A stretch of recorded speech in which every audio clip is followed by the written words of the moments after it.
I still remember the day like it was yesterday. The pain was unbearable.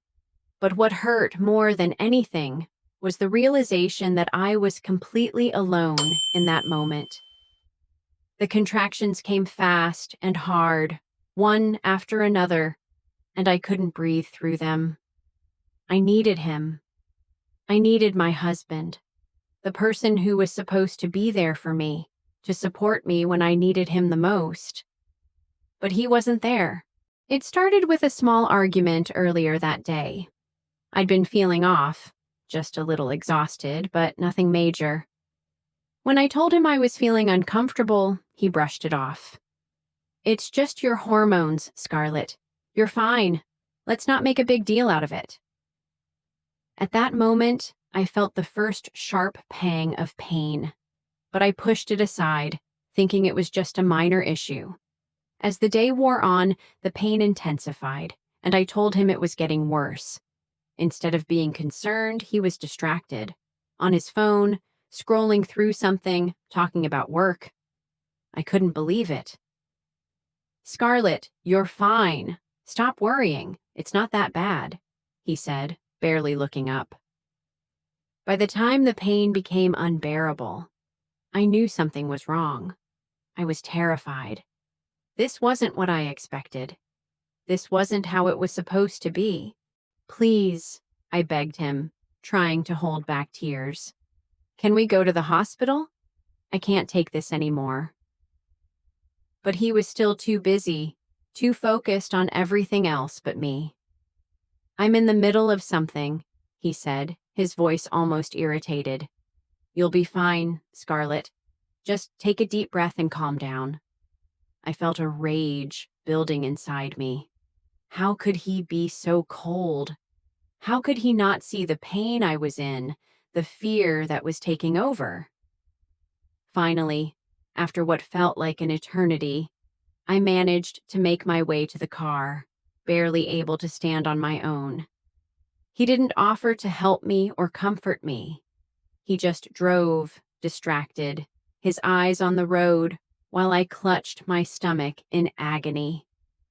When we got to the hospital, he was still acting like it was just another day.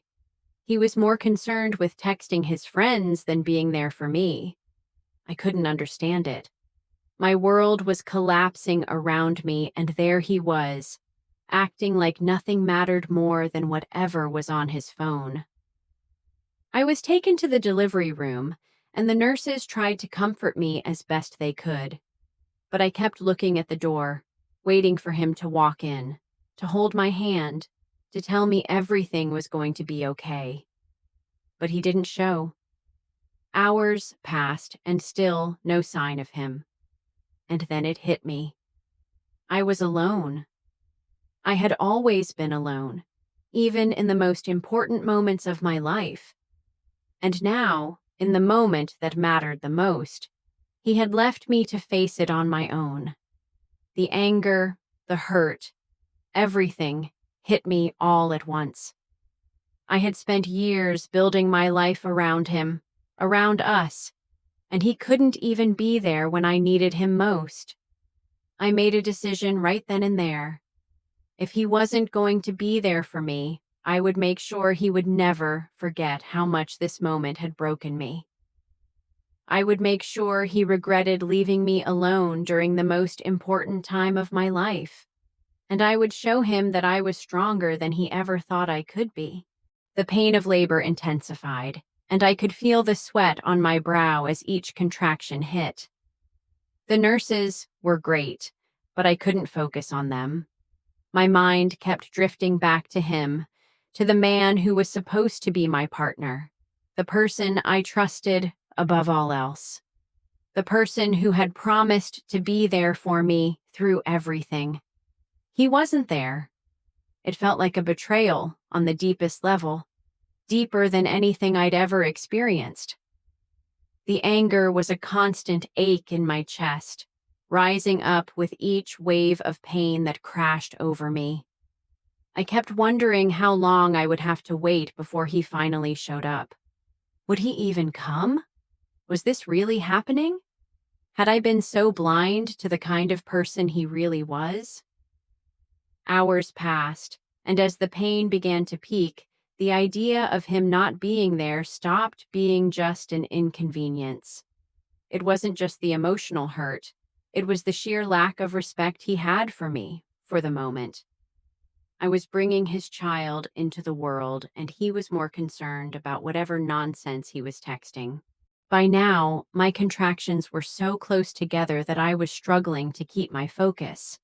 The nurses were wonderful, but there was nothing anyone could say or do to ease the deep sense of abandonment I felt. I wanted him. I needed him. But where was he? What was he doing that was more important than this? Just when I thought I couldn't take it anymore, the door to the room opened.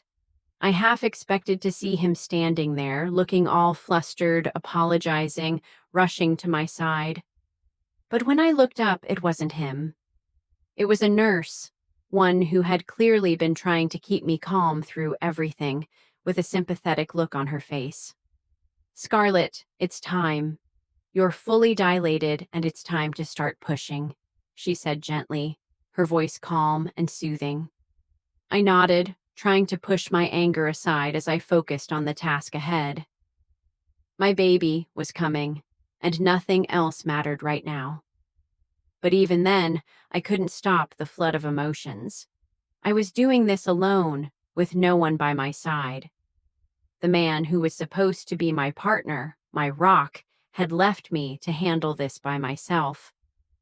I could hear the nurse encouraging me, telling me how great I was doing, how close we were to meeting my baby. And just as I pushed with all the strength I could muster, the door opened again. This time, I was half distracted by the physical effort, but my eyes still snapped toward the door. He walked in, casually, like he had all the time in the world. There was no apology, no acknowledgement of how he had abandoned me in the most vulnerable moment of my life.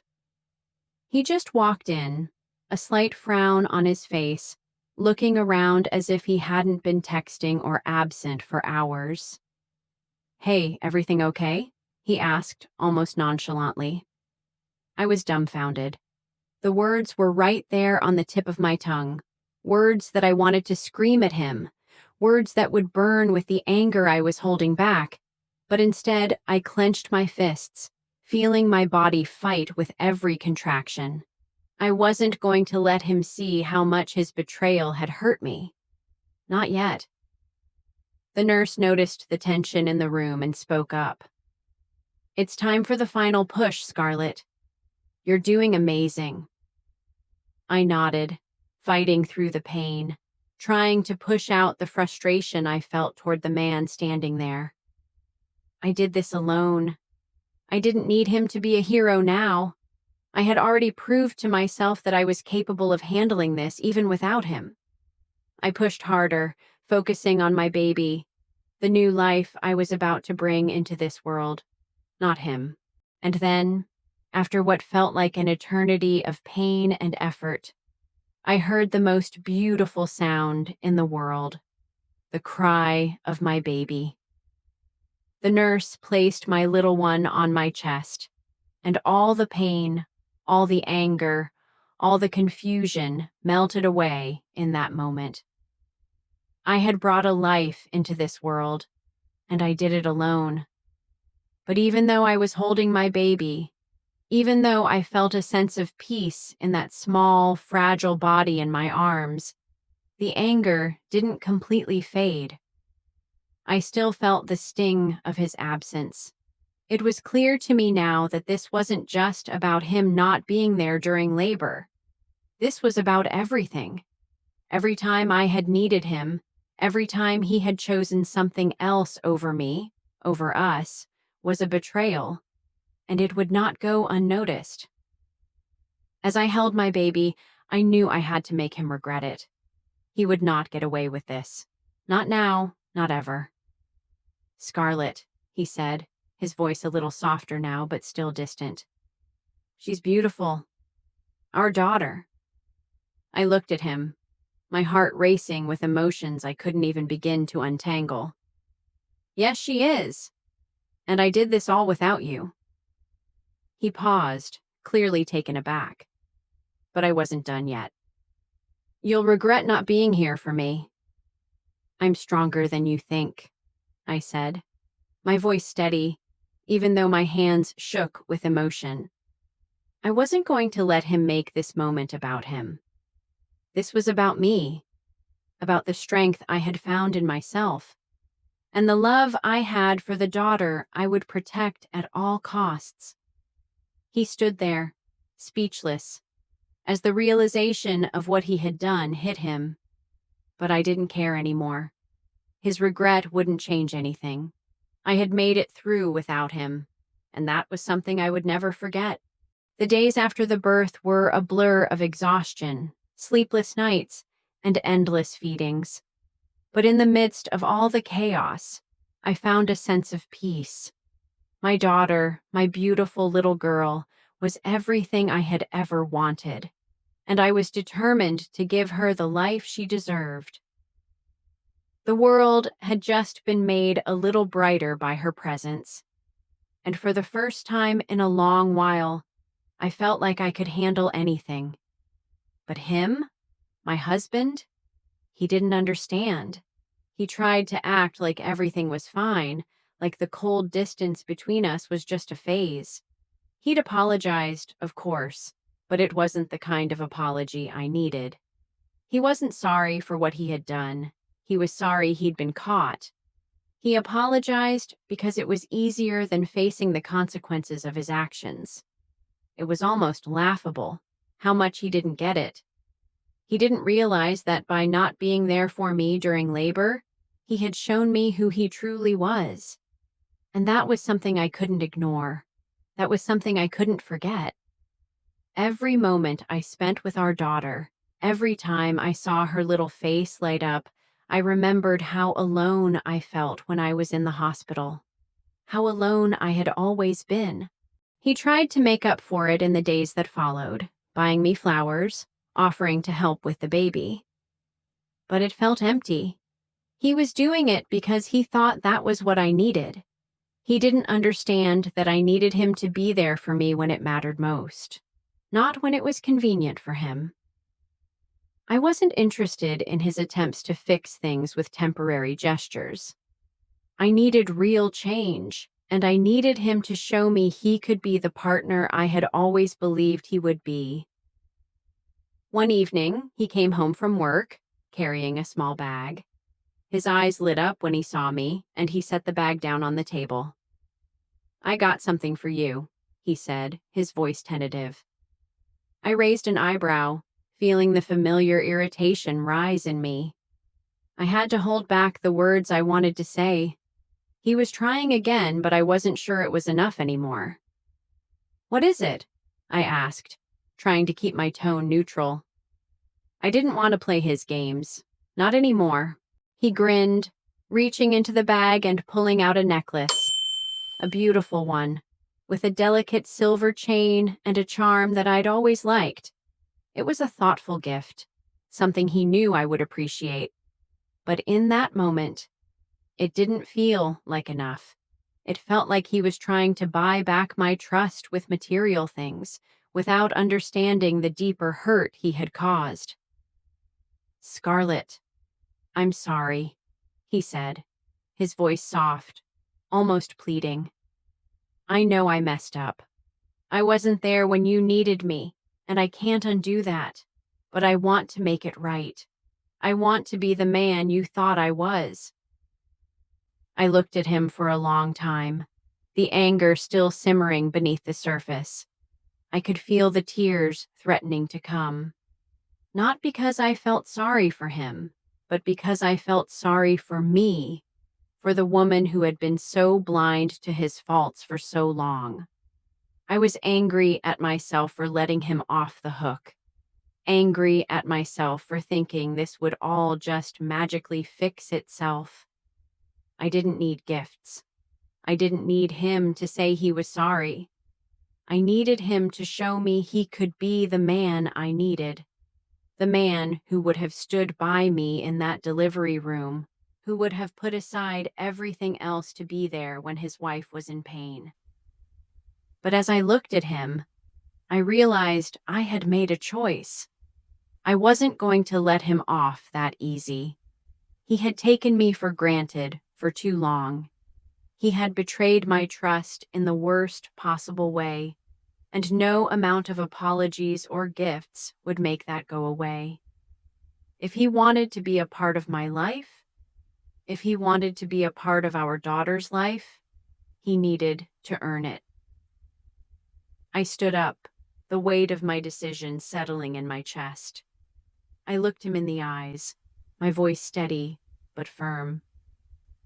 "You can keep the necklace," I said, holding back the sting of emotion. "But that's not enough. You need to prove to me that you're worthy of being a part of this family. You don't just get to apologize and expect everything to go back to normal. I don't need your gifts. I need you to show up for me when it matters, not just when it's convenient. I need to know that you won't walk away again when I'm at my most vulnerable." His face fell. For the first time, I saw a crack in his facade, the guilt and shame in his eyes. He knew what I was saying was true, and for a moment, I thought he might finally get it. But then he spoke again, his voice softer this time. "I'll do whatever it takes." I promise. I nodded, but I didn't feel convinced. His words were just that. Words. I needed action. I needed to see him change, not just hear him say the right things. And I wasn't going to settle for anything less. For now, I was holding the line. The betrayal still stung, but I knew that no matter what happened next, I would never again settle for being treated like an afterthought. I had learned my worth, and no one, not even my husband, could take that away from me. Days turned into weeks, and I held my ground. It was almost painful to watch him try, to see the way he desperately tried to make amends. He brought flowers, cooked dinner, and stayed up late with the baby when I couldn't. But none of it felt real. It was as if he thought he could win me back with small gestures and empty promises. But I knew better. He had abandoned me when I needed him most. That was something I couldn't easily forgive. And even though he was trying, I wasn't sure it was enough. Every time I looked at him, I was reminded of how he had let me down. The pain was still fresh. I had spent so many years trying to build a life with him, and all it had taken was one moment of weakness, one selfish decision, for everything to come crashing down. I had felt so alone, so invisible during that labor, and no amount of flowers or apologies would erase that memory. One evening, after another quiet, uncomfortable dinner, he looked at me across the table. His expression was soft, almost like he was searching for something in me, waiting for me to say the words that would make everything okay. But I couldn't. I wasn't ready to forgive him. Not yet. "Scarlett," he said, his voice hesitant, "I've been thinking a lot about what you said. I know I hurt you, and I've been trying to make up for it. But I can see now that just saying sorry isn't going to fix things. I know I have to prove to you that I can be the partner you deserve." I looked at him, not sure what to say. Part of me wanted to believe him. Part of me wanted to give him another chance, to move on, to forgive him and pretend everything was fine. But deep down, I knew I couldn't do that. I wasn't the same person I was before. The woman who had been naive enough to believe that love could cover up betrayal, that everything could just go back to normal with a few kind words, was gone. That woman was dead. And in her place was a woman who had learned to protect herself, to demand respect, to never let someone treat her like she was invisible again. "You're right," I said, my voice steady. Sorry isn't enough, and I can't just forget what happened. You hurt me in a way I didn't think was possible. You were supposed to be there for me, but you chose not to be, and that's something I'll never forget." His face fell, and for the first time I saw the vulnerability in his eyes. He was truly regretful. I could see that. But it wasn't enough. He didn't realize what he had done to me. He didn't understand how much I had given up, how much I had trusted him, only for him to abandon me when it mattered most. "I know," he whispered, his voice breaking. "I know I don't deserve your forgiveness, but I'll keep trying. I'll do anything to make it right." I looked at him, really looked at him, and for a moment, I saw the man I had fallen in love with, the man I thought I knew, the one who had once promised to always be by my side. But that man was gone. He wasn't the one sitting in front of me now. And as much as I wanted to believe his promises, I couldn't let myself go back to that place. Not yet. Not until he proved himself. "I appreciate that you're trying," I said softly, "but I can't just let this go. Not like you think I should. I need time, and I need to see real change. I need you to show me through your actions that you're worthy of my trust again. And I need you to understand that this isn't just about the labor. This is about everything. This is about how you've treated me all these years. I can't just ignore it." He nodded, his eyes brimming with tears. He knew what I was saying was true. He knew he had let me down in more ways than one, and the weight of that realization was heavy on his shoulders. But I wasn't going to back down. I wasn't going to let him think that things could go back to normal just because he apologized. In the weeks that followed, things between us were strained. There was no more pretending. There were no more quick fixes or empty gestures. I kept my distance, not because I hated him, but because I needed to see whether or not he was truly capable of change. He could keep buying me gifts, doing nice things around the house, but none of it would matter unless he took full responsibility for what he had done. And then one day, he came to me with something different. It wasn't flowers or a dinner date. It wasn't an apology wrapped in a bow. It was something I hadn't expected. Honesty. "Scarlett," he said, his voice low, "I know I've been selfish. I've been blind to how much I've hurt you. And I know it's going to take a lot more than just words to fix this. But I want to try. I want to do the work. Not just for us, but for you. You deserve better. You deserve someone who is there for you. And I'm ready to be that person." There was no grand gesture, no dramatic statement, just him acknowledging the truth. It wasn't perfect, but for the first time in months, I believed him. It wasn't the end of the story. We had a long way to go, and I didn't know if we'd ever be the same again. But in that moment, I realized something. I wasn't the same woman I was before. I was stronger, smarter, and I would never let anyone take me for granted again. Things didn't magically fix themselves after that conversation. It wasn't an instant healing process, not by a long shot. Trust wasn't something you could regain with a few words or a couple of nice gestures. It had to be earned back, piece by piece. But that moment, that small shift in him where he showed up with honesty instead of excuses, made me realize something important. Maybe there was hope for us, but I wasn't going to throw myself back into the same old routine of expecting things to magically work out. I had learned my lesson. I still kept my distance, not out of anger, but out of self-preservation. I needed to see more. I needed time to process everything I had been through. and I needed to make sure that the change I was seeing was real and not just temporary. I had been here before, hoping for a change that never came, and I wasn't willing to make that mistake again. He started showing up in small but meaningful ways. He took over more of the housework without being asked.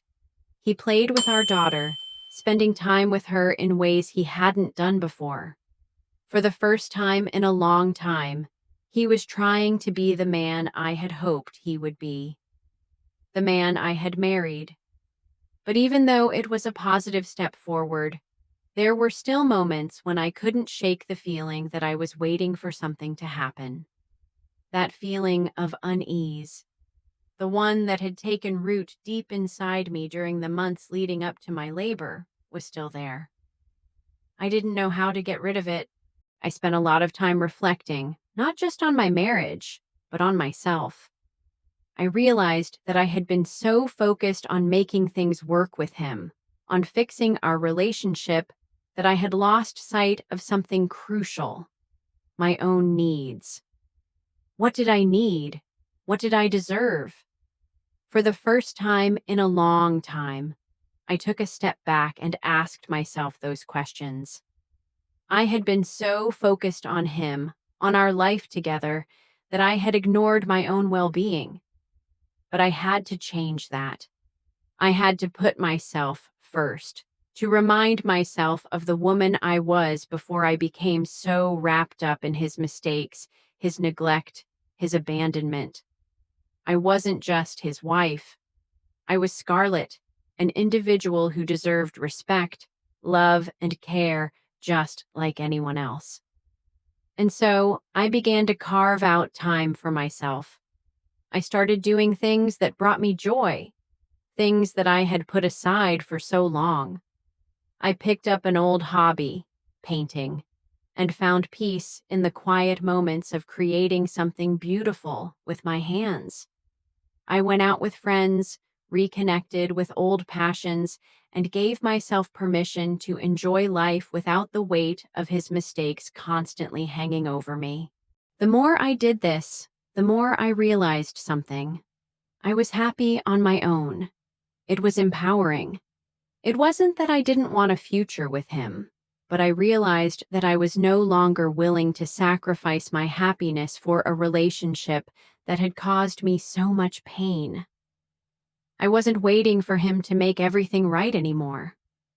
I had learned that I could find happiness on my own, and that realization changed everything. As the weeks went by, I saw a gradual shift in him. He was still trying, he still showed up, and he still made an effort to be a better partner and father. But the difference now was that I wasn't depending on him to complete me.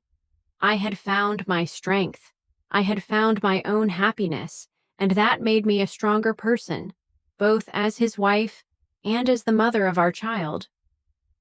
One evening after dinner, he sat down next to me on the couch. His expression was serious, as though he had something heavy on his mind.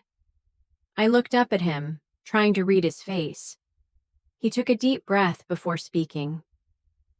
"Scarlett," he said, his voice quiet but sincere. "I know I messed up. I know I hurt you in ways I'll never be able to undo. But I've been thinking a lot. And I realized something important. I want to be the man you deserve. I want to be the husband you thought you married. I know I can't change the past, but I'm here now and I'm ready to work every day to prove it." I looked at him, studying his face. He wasn't just saying the words. I could see the sincerity in his eyes. And for the first time in a long time, I believed him.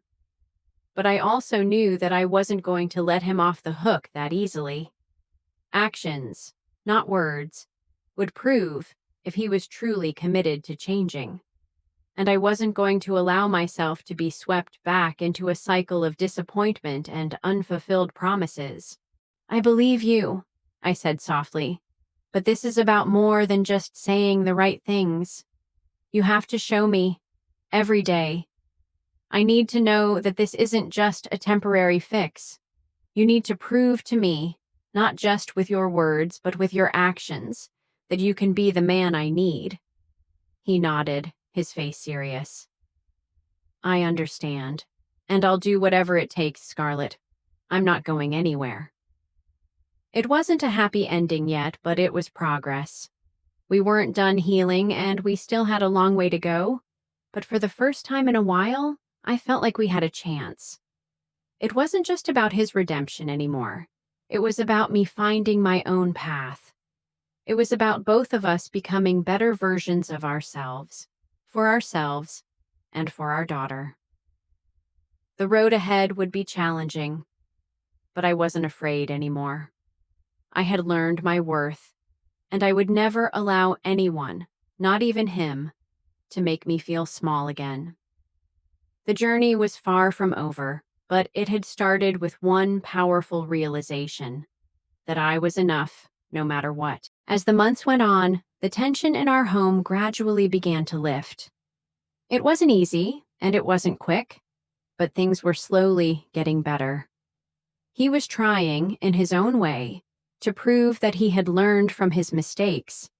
He'd take the baby more often, giving me a break, and he made more of an effort to show that he cared, through small gestures like surprising me with coffee or bringing me a book I had mentioned wanting to read. But I still held back. I wasn't ready to completely let my guard down. Not yet.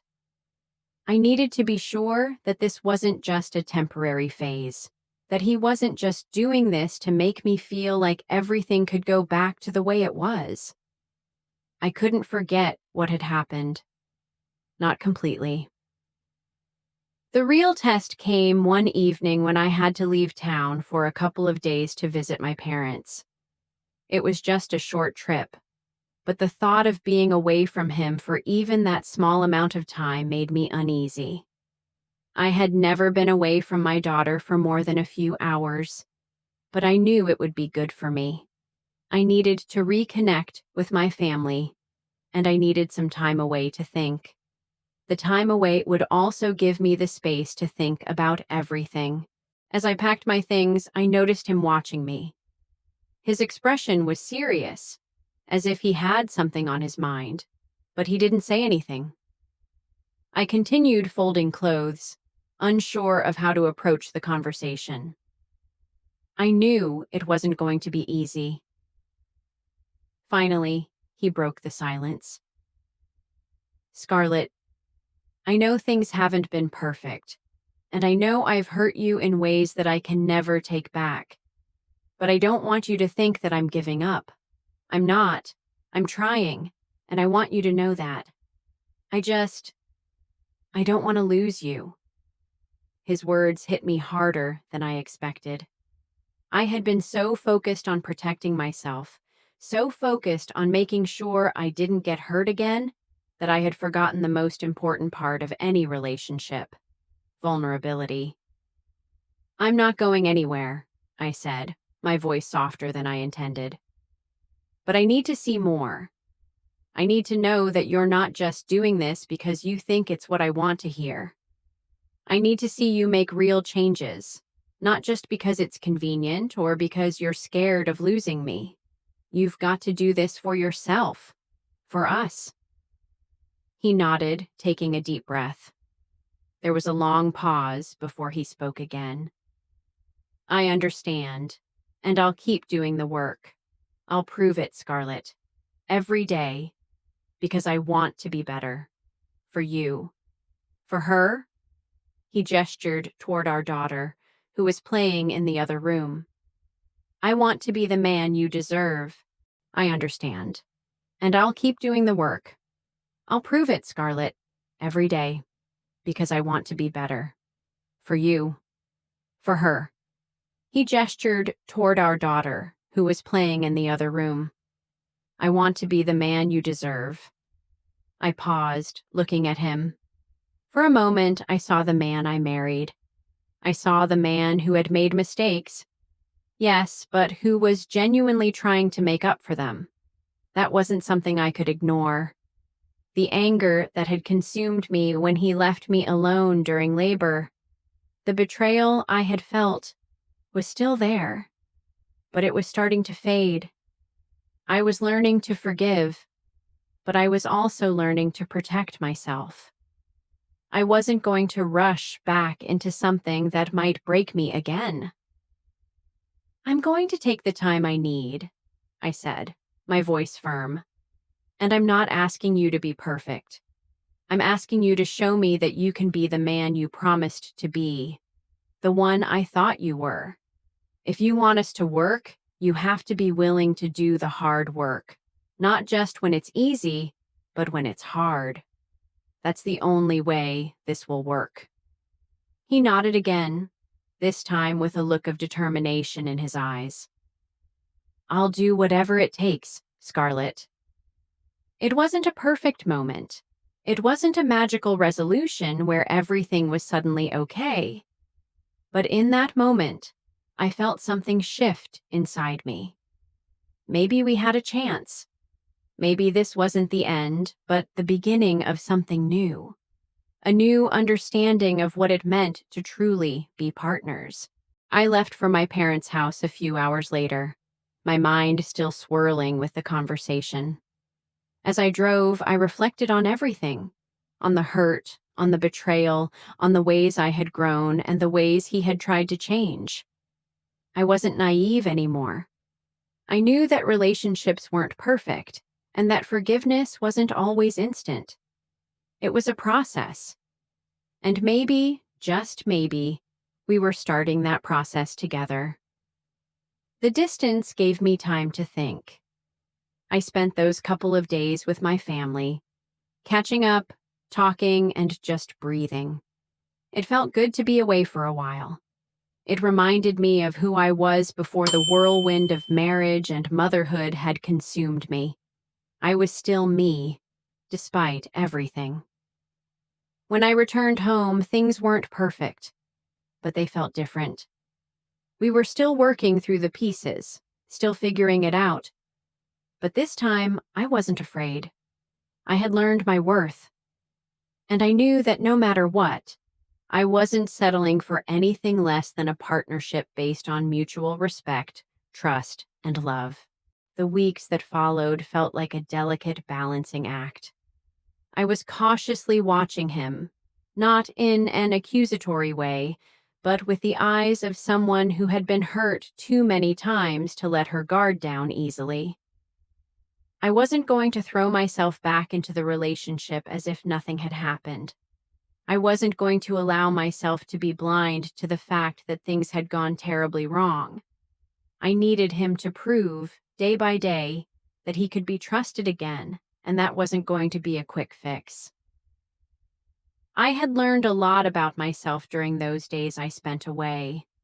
I realized that the power I had given away for so long in the name of love and partnership was something I needed to take back. I wasn't going to let him, or anyone, define my worth. I had been through too much to let myself be treated like an afterthought. I wasn't just his wife. I was Scarlett, and I deserved respect, love, and honesty. When I returned home, I still didn't know where things were going. My husband, who had promised to do better, had been stepping up in small ways. But he had no idea what I was truly looking for. It wasn't about flowers or promises. It was about him proving that he had changed from the selfish man who left me alone during labor. It was about him understanding that being a partner wasn't just a role you played. It was something you lived every day. One evening, about a week after I came home, I found myself sitting in the living room, flipping through a magazine while our daughter played on the floor nearby. My husband was in the kitchen, his presence quiet but noticeable. He was making dinner, something I had grown accustomed to him doing more often in the past month. He wasn't perfect, but there was an effort, and that was something I couldn't ignore. "Scarlett," he said, his voice hesitant. "Can we talk for a minute?" I looked up, surprised at the seriousness in his tone. He had been trying, but I hadn't expected him to initiate a conversation like this.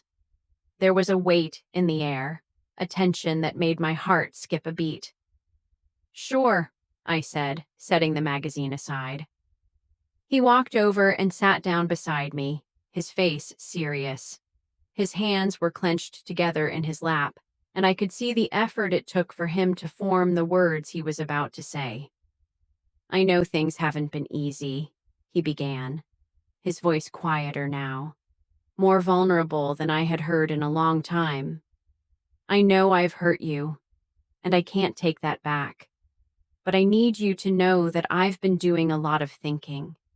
I've been thinking about everything, about how I treated you during your labor, how I took you for granted, how I've been selfish all these years. And I'm sorry for all of it. I'm sorry for not being there for you when you needed me most. And I'm sorry for the times I've made you feel alone.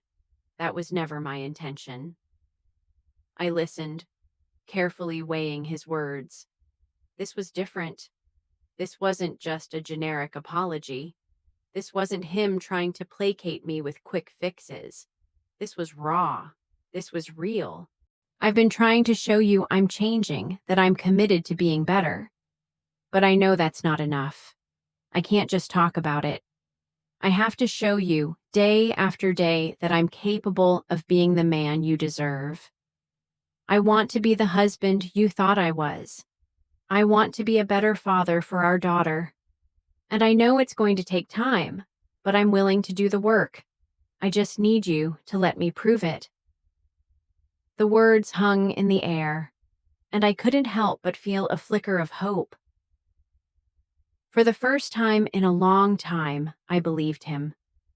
I had spent so much time focusing on his failures, on the ways he had hurt me. But in that moment, I saw something different. I saw the man who was truly trying, the man who was finally acknowledging the depth of the pain he had caused. But there was still a wall between us. I wasn't going to forgive him just because he had said the right words.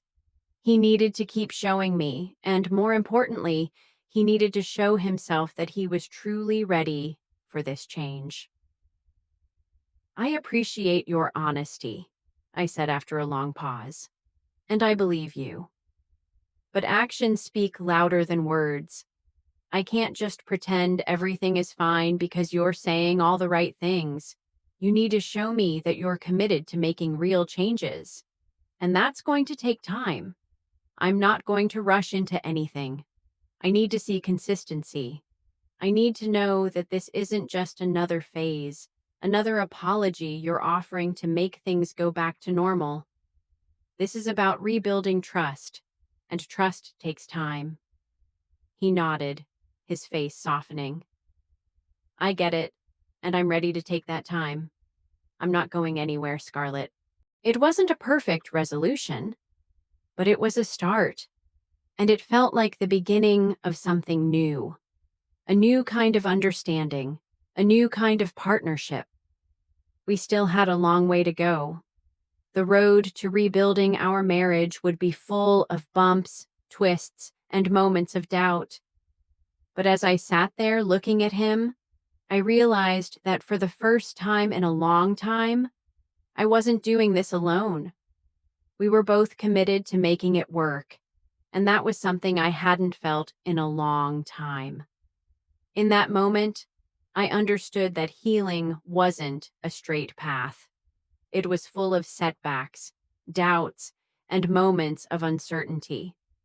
But it was worth it, because no matter what happened, I was learning to take care of myself. And that was something I could never lose sight of again.